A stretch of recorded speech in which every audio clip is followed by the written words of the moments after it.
Dito tayo ngayon sa may shell, sa may turbina. So, problema itong dala natin sa sakyan, nag-overheat siya kapag naka-aircon, tapos inihataw mo. So, bumaba na ulit yung temp. Pakita ko lang sa inyo yung naging trouble. Ayan. So, ang naging trouble niya, ayan, napakahina ng fan sa condenser. Binasa ko muna ng tubig kasi tumataas yung temp kapag naka-aircon. So, dapat yan, malakas na yun. Ito, sobrang bagal. Oh. Hindi mo man lang ramdam yung hangin sa kamay mo. So, dapat mapalitan to condenser fan.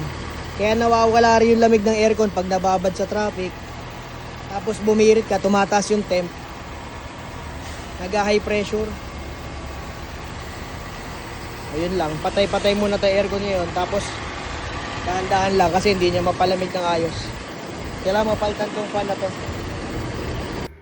Okay, base sa nangyari sa atin dun sa Corolla kahapon. Ito yung mga sintomas na pwede ninyong pakiramdaman or tignan. Kapag inyong dinadrive yung inyong sasakyan na may sira na condenser fan or kung dalawa man yung radiator fan ninyo, yung isa ay hindi gumagana. So number 1, lumalampas yung temperature sa normal. Kung half yan, tumataas ng more than half. So nag-overheat ang makina. Bakit? Kasi kulang yung airflow.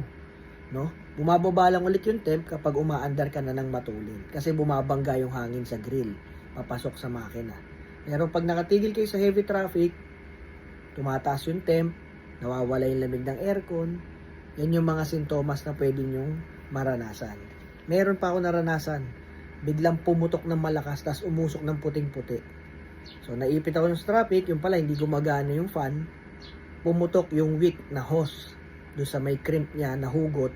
Kala ko gulong yung sumabog, tas maya-maya nawala na yung lamig ng aircon. Yan. So, baka may iba na rin sa inyo nakaranas niyan. Next, maliban sa overheating, may sisirain sa aircon system ninyo.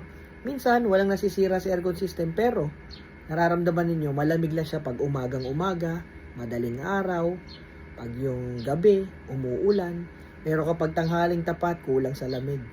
Kaya yung iba napapansin nyo, binubuhusan yung radiator, tsaka yung condenser pag yung nakakapunta sa gas station. Yan.